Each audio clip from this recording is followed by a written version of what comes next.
এই মাছের মাথা দিয়ে সোনা মুগ ডালটা আর একটু দি। হ্যাঁ, না না, থাক থাক, এত কিছু তো হলো। তোকেও বলি হানি বাবা, ওরকম দি দি করতে আছে নাকি? হ্যাঁ, জামাই কি বলবে যে দাও? তোকেই তো দেখে শুনে দিতে হবে। এরপরে সর্ষে ইলিশ আর চিংড়ি মাছের মালাইকারিও তো আছে, সেটা নিয়ে আয়। এরপরে আবার এত কিছু? তাহলেই দেখো, দায়িত্ব নিয়েই তোমার গিন্নি কেমন গুছিয়ে গুছিয়ে চালাচ্ছে। তাই তো দেখছি বাড়িতে।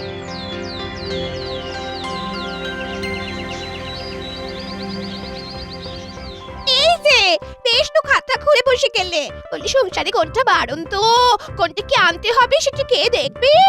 আহা, আরে আমি এখন ওসব দেখবো নাকি হিসেব কষবো? সে যা কষবে তুমি কষো, কিন্তু কিসের হিসেব কষছো তার কি মাথা মুন্ডু আমি কিছু জানি?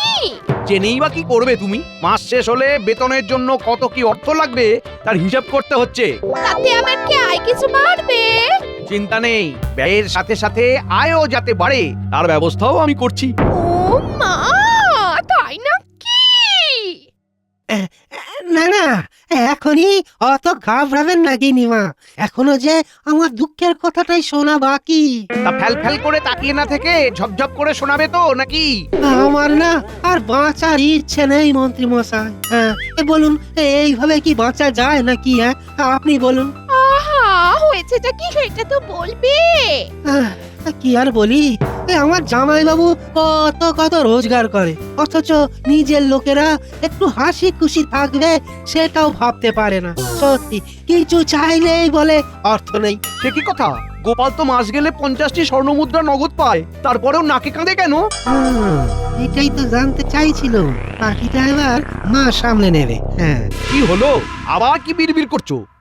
না মানে বুঝুন তবে। হ্যাঁ, আমার যে কি হবে, আমার কি হবে গো, কি হবে গো আমার? হায় হায় হায়, ওরে বাবা গো বাবা। আরে থামো, তুমি থামো দেখি। বেচারা কেটে কেটে অজ্ঞান হয়ে যাবে মনে হচ্ছে। কিন্তু আমার তো মনে হচ্ছে গোপালের বাড়িতে গৃহযুদ্ধ লাগলো বলে।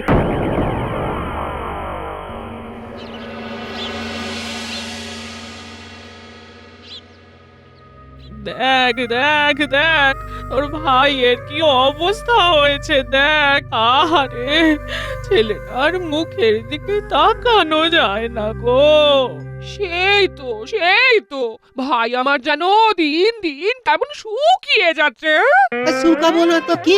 হ্যাঁ, জামাইবাবু তো মনে মনে তেমনই ভেবে রেখেছে। হ্যাঁ, ছি ছি ছি ছি ছি ছি ছি ছি, শুনতেও লজ্জা।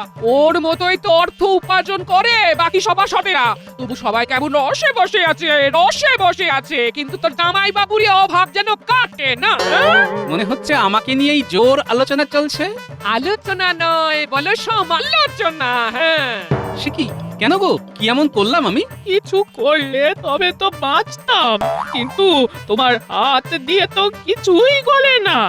ওই, আর সবাই তো কেমন এটা ওটা সেটা করছে, শুধু তোমারই খালি নাকে কান্না থামে না। হ্যাঁ, আমার মতো বাজে খরচ তো আর বাকিদের নেই, তাই তারা সবটা সামলে নিতে পারে, আমি পারি না। বলি, আর কত রকম ভাবে আমার মা ভাইকে অপমান করবে তুমি?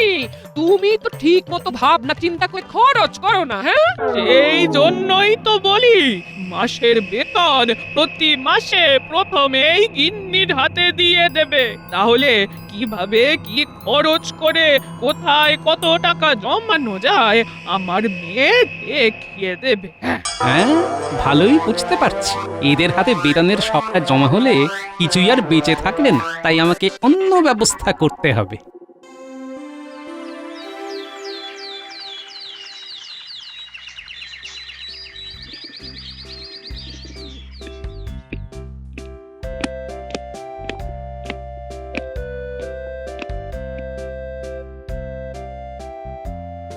হ্যাঁ, এবার বলো তবে মন্ত্রী, কি যেন একটা ব্যাপারে আলোচনা করতে চাইছিলে তুমি? ব্যাপারটা তেমন কিছু নয়, তবে এবারে যে আমাদের কথা একটু ভাবতে হবে মহারাজ।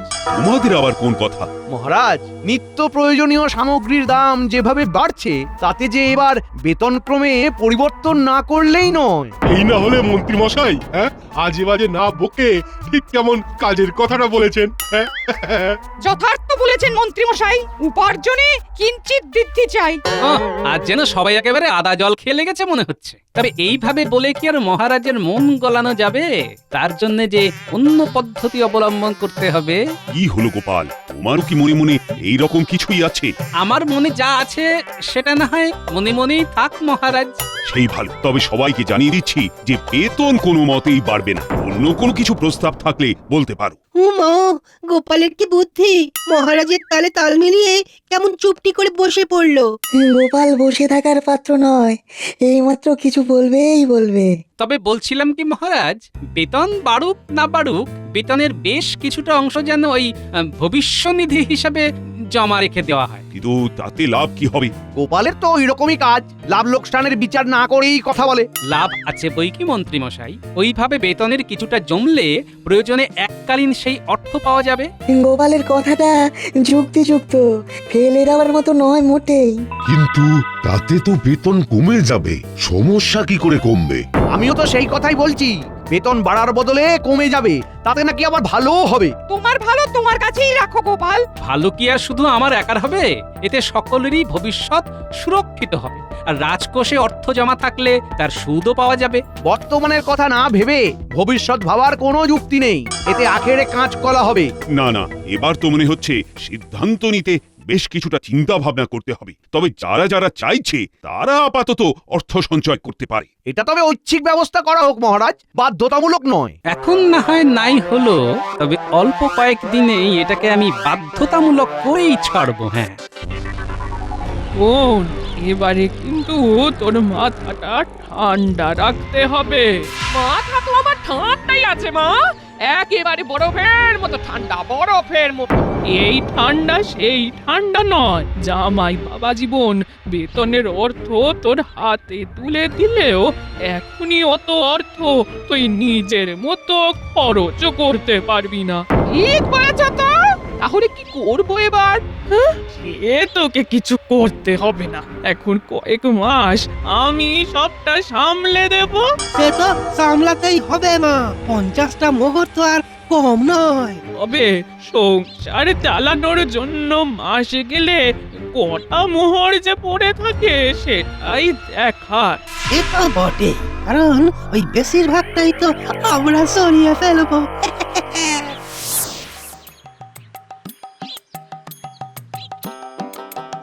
এই নাও গিন্নি, তোমার সংসার এবার তুমি সামলা। ও মা, এইসব মোহর আমার? তবে নয় তো কি, হ্যাঁ, বেতনের অর্থ তোমার হাতে তুলে দিলাম, এবার আমি ঝাড়া হাত পা। দায়ও নেই, দায়িত্বও নেই। কয়েকদিন পরে দেখবে মোহরও নেই, সবটাই আমরা মায়ের ছেলেতে সরিয়ে নেব।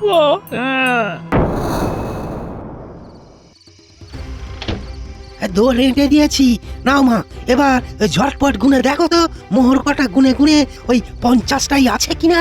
আরে বাবা, সেটা দেখবো বলেই তো মেয়ে আর জামাইকে সান্ধ্য ভ্রমণে পাঠালাম। ওরা ওইদিকে একটু হাঁটাহাঁটি করুক, আমরা বরং এদিকে একটু গোনাগুনি করে নি।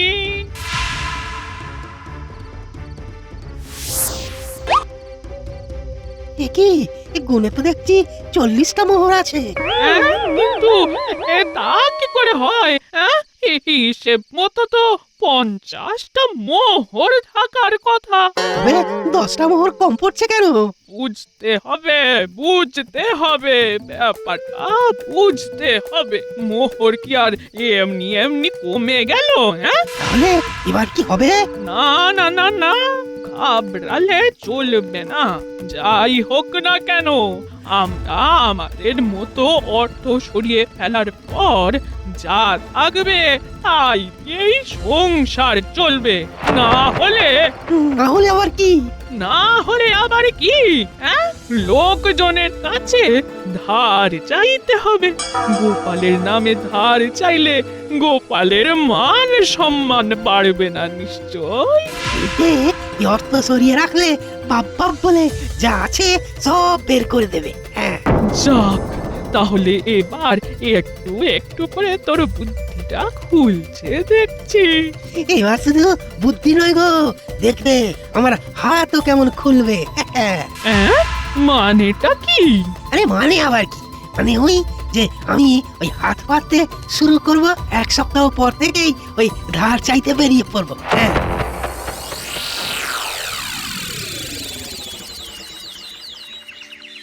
আজ থেকেই তাহলে একেবারে জোর কদমে লেগে পড়তে হবে। আর ধার চাইতে গেলে কোনো ওই বাছ বিচার করলে চলবে না। হ্যাঁ, আরে বাস, এ তো দেখছি মেঘ না চাইতেই জল। কার কাছে ধার চাই? হ্যাঁ, ভাবতে না ভাবতেই একেবারে 3 মক্কেলের দেখা পাই। ব্যাপার কি ভাই, আমাদের কাছে কি চাই? আহা, ও কি বলেছে যে ওর কিছু চাই? খামোখা আগে থেকে কেন চাপ দাও ওকে? না না, এই কথাটা রাজকবি মশাই খুব একটা ভুল বলেননি গো। হ্যাঁ, চাই তো বটেই, আর সেটা এখনই চাই। হ্যাঁ, তা কি চাওয়ার কথা বলছো তুমি? অন্ন নাকি বাসস্থান? সবকিছুর জন্যই তো এবার আপনাদের কাছেই হাত পাততে হবে আমাকে। বলতেও লজ্জা লাগে যে মাস গেলে জামাইবাবু ঘর বয়ে যা নিয়ে আসেন তাই দিয়ে আর সংসার চলে না। তবে আমরা আর কি করতে পারি? ওই যা করার তা তো আপনারাই করতে পারেন। ওই কিছু কিছু করে অর্থ সাহায্য করে আমাদের সামলে দিন আপাতত। এমন করে বললে তো সাহায্য করতেই হয়। এসো, আমরা যেমন যা পারি অর্থ সাহায্য করি, গোপালের সংসারের হালটা ধরি। এ না হয় ধরলাম, কিন্তু তারপর সেই অর্থ কি আর ফেরত পাবো? পাবেন বই কি, পাবেন পাবেন, নিশ্চয়ই পাবেন। জামাইবাবু নিজে আপনাদের ওই ধার করা অর্থ নগদে ফেরত দেবেন। হ্যাঁ, হ্যাঁ, তাই তো দেওয়া উচিত। আর তাহলে তাকে ধার দিতেও আর কোনো সমস্যা নেই।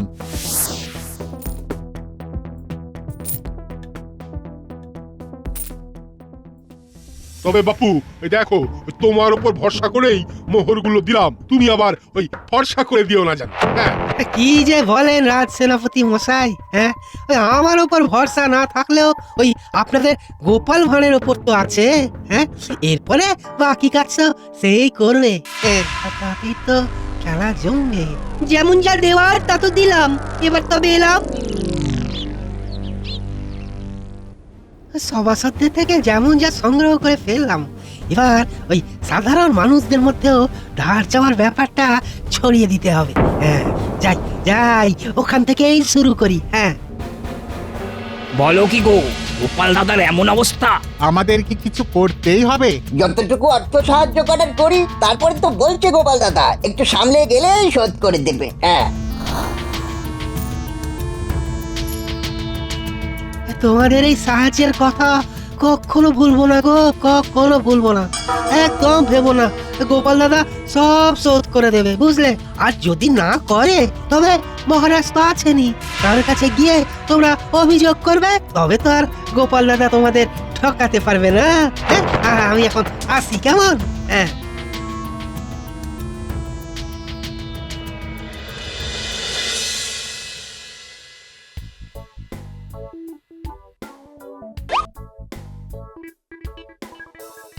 এই মাছের মাথা দিয়ে সোনা মুগ ডালটা আর একটু দি। হ্যাঁ, না না, থাক থাক, এত কিছু তো হলো। তোকেও বলি হানি বাবা, ওরকম দি দি করতে আছে নাকি? হ্যাঁ, জামাই কি বলবে যে দাও? তোকেই তো দেখে শুনে দিতে হবে। এরপরে সর্ষে ইলিশ আর চিংড়ি মাছের মালাইকারিও তো আছে, সেটা নিয়ে আয়। এরপরে আবার এত কিছু? তাহলেই দেখো, দায়িত্ব নিয়েই তোমার গিন্নি কেমন গুছিয়ে গুছিয়ে চালাচ্ছে। তাই তো দেখছি, বাড়িতে বেশ ভালোই খাতির যত্ন হচ্ছে, কিন্তু হিসেব তো মেলাতে পারছি না। কি গো, কেমন করে চালাতে হয় দেখছো তো? হ্যাঁ, সে কি আর দেখতে পাচ্ছি না? ওইভাবে কি দেখছো বলো তো? বাড়িতে নতুন আসবাব, শাড়ি, রূপোর বাসনপত্র সবই তো ঢেলে আসছে দেখছি। বুঝতে পারছি গন্ডগোল তো কিছু একটা হচ্ছেই হচ্ছে। তাহলেই বোঝো মা আমায় কেমন ভাবে তৈরি করছে। হ্যাঁ, যা হচ্ছে সব তো গোপালের ঘাড় ভেঙেই হচ্ছে। ধার শোধ করার দায়িত্ব গোপালের, আর আসলে ক্ষীর আমরা খাবো।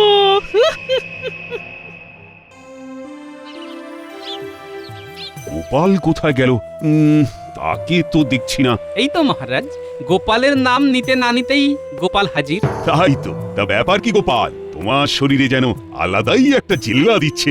কি যে বলেন মহারাজ। এই তো এবারে এই ব্যাপারটাকেই কাজে লাগাতে হবে। কি হলো মন্ত্রী, কিছু বলবে নাকি? কি আর বলবো মহারাজ, তবু জানতে চাইছেন যখন তখন বলি। শুধু শরীরে নয়, খবর আছে গোপালের ঘর গেরস্থের উন্নতি হচ্ছে। সে কি আর এমনি হচ্ছে? হ্যাঁ হ্যাঁ, অবশ্য তার জন্য গলা অবধি ধার করতে হয়েছে গোপালকে। তাতে আর কি। ধার? কার ধার? কিসের ধার? যেন আকাশ থেকে পড়ছো, ধার নিয়ে ভুলে গেলে নাকি? ও মা, ভুললে কি করে হবে ভাই? তোমার শ্যালক তোমার অসুবিধার কথা বলে অর্থ সাহায্য চাইলো, তাই তো দিলাম সবাই। আর কি সাক্ষী চাই? আমার কাছে তো সব লেখা আছে। গোপাল শ্যালককে দিয়ে কবে কার কাছ থেকে কত পরিমাণ অর্থ নিয়েছে সবটাই খোঁজ নিয়ে জেনেছি আমি। লোকজন সবাই সবটা জানে, শুধু ওই তাগাদাটাই দিচ্ছে না, এই যা। এইসব আমি কি শুনছি গোপাল? তুমি নাকি ধার করেছো, তাও আবার শ্যালককে দিয়ে? বুঝতে পারছি আমাকে বেশ পরিকল্পনা করেই জালে ফেলা হয়েছে, তবে এটাও বুঝতে পারছি যে যেভাবেই হোক এই জাল আমাকেই কাটতে হবে।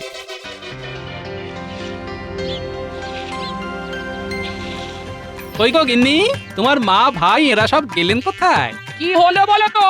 এই বাইরে থেকে ফিরেই চেঁচিয়ে চেঁচিয়ে যে বাড়ি মাথায় তুলে ফেললে। যাদেরকে মাথায় তুলে রাখার কথা তাদের জন্য তো তেমন কিছু করতে পারিনি, তাই এই যত সামান্য উপহার সামগ্রী নিয়ে এসেছি। তুমি আমাদের জন্য কিছু এনেছো বাবা? কিন্তু এই সবের আবার কি দরকার ছিল?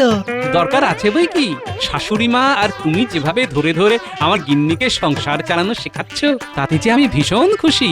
এই উপহার তাই তোমাদের জন্য। কই কই কই, দেখি দেখি দেখি, কি এনেছো দেখি।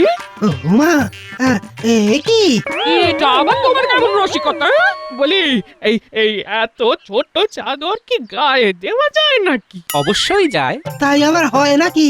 তাই যদি না হয়, মানে তোমরা যদি এই চাদর দিয়ে পুরো দেহ না ঢাকতে পারো, তবে যে আমার নামে ধার করা অর্থ তোমাদেরই শোধ করতে হবে। হ্যাঁ, এ আবার কেমন আজ্ঞা শুনি? এই রকম ভাবে অন্যায় কিছু চাপিয়ে দিলে আমরাও মহারাজের কাছে যাব। নিশ্চয়ই যাবেন, 100 বার যাবেন। তাই জন্যই তো এমন চাল চালা, আমি তো সেটাই চাই। বিহিত করুন মহারাজ, বিহিত করুন, কিছু একটা বিহিত করুন। আরে আরে আরে, হয়েছেটা কি সেটা তো আগে বলবে নাকি?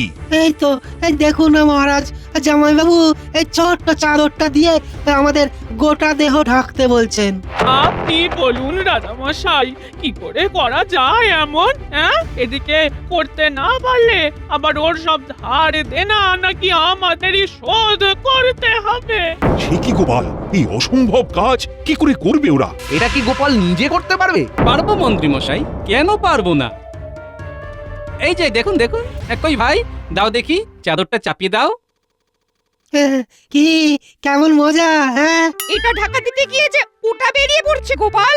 এ কি, গোপাল যে নিজের চালে নিজেই কুপোকাত। হ্যাঁ, দেখুন দেখুন মহারাজ, গোপাল পর্যন্ত পারছে না। এটা কেমন হলো গোপাল? কেমন আবার হবে? এই যে এমন হলো। এই মরেছে, এটা কি হলো? ঢাকলাম আর ডেকে গেল। কিন্তু এটা তো ধোঁকা দেওয়া হলো, এটা কি উচিত হলো? এটাই তো হওয়া উচিত মহারাজ। চাদরের মাপ অনুযায়ী যেমন পাটাকে ছোট করে নিতে হয়, তেমনি আয় অনুযায়ী ব্যয় করতে হয়। আমার শাশুড়ি আর শ্যালক সেটাই ভুলে গিয়েছিল। বোঝো কাণ্ড, কিভাবে কি মিলিয়ে দিল গো। তবে সেই ভুলের জন্য ধারের অর্থ এখন আমার শাশুড়ি আর শ্যালককেই শোধ দিতে হবে। আমাদের পক্ষে এটা সম্ভব নয়।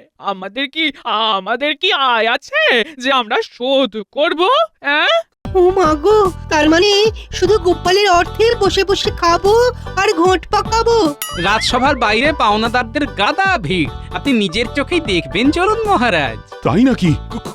চলো চলো দেখি দেখি। ওই তো মহারাজ এসেছেন। সবাই একসাথে বলো তাহলে, গোপাল ধার করা অর্থ দিচ্ছে না। আমাদের অর্থ ফেরত দিতে হবে। না হলে মহারাজ আপনাকেই একটা ব্যবস্থা নিতে হবে। অনেকের কাছ থেকেই তো অর্থ সংগ্রহ করেছে মনে হচ্ছে। আমি বা এত অর্থ কোথায় পাবো মহারাজ? আপনিই বলুন তাহলে কি করি? মান বাঁচাতে আমাকে তো এবার রাজ্য ছেড়েই চলে যেতে হয় দেখছি। গোপাল তাহলে পালাবে বলছে? ও মা, তাহলে গোপালের সংসারের কি হবে? এমন কিছু হতে পারে ভেবেই তো ভবিষ্যনিধির কথা ভেবেছিলাম। আপদে বিপদে ওই সঞ্চয় কাজে লাগবে। তবে তো সঞ্চয়টা সরকারিভাবেই হওয়া দরকার। না না, এমন যার বুদ্ধি তাকে কাজছাড়া করতে পারবো না। তাই ধার করা অর্থ যদি শোধ করতে না পারে তাহলে রাজ্য ছাড়তে হলে ছাড়বে গোপালের শাশুড়ি আর শ্যালক। আমি বেশ বুঝতে পারছি যে এই কাজটা ওরাই নিজেদের স্বার্থ সিদ্ধির জন্য করেছে।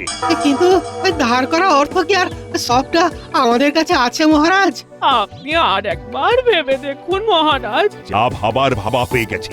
যেমন যা বললাম তেমন না হলে এইভাবে ধার দেনা জালিয়াতি দায়ে তোমাদের আজীবন জেলের ঘানি টানতে হবে। আমাদের ক্ষমা করে দিন মহারাজ, এমনটা আর হবে না। তা বললে তো এখন আর চলবে না। না না না না না, তাহলে তাহলে ওই জেলে যাওয়ার থেকে আমাদের চলে যাওয়াই ভালো। এই ছিল তবে আমাদের কপালে। হ্যাঁ, কি ভেবেছিলাম আর কি হলো। তাহলে আমাদের ধার দেওয়া অর্থের কি হবে মহারাজ? আমাদের কথাটাও একটু ভাবুন মহারাজ। সেটা না হয় গোপালের শাশুড়ির জমি জায়গা বাজেয়াপ্ত করে কিছু একটা ব্যবস্থা করতে হবে। হ্যাঁ, সেই ভালো। তবে যাই হোক, এই যাত্রায় তো ধারের জন্য ঘাট থেকে বোঝা নামলো। আপাতত ভবিষ্যৎ সুরক্ষিত।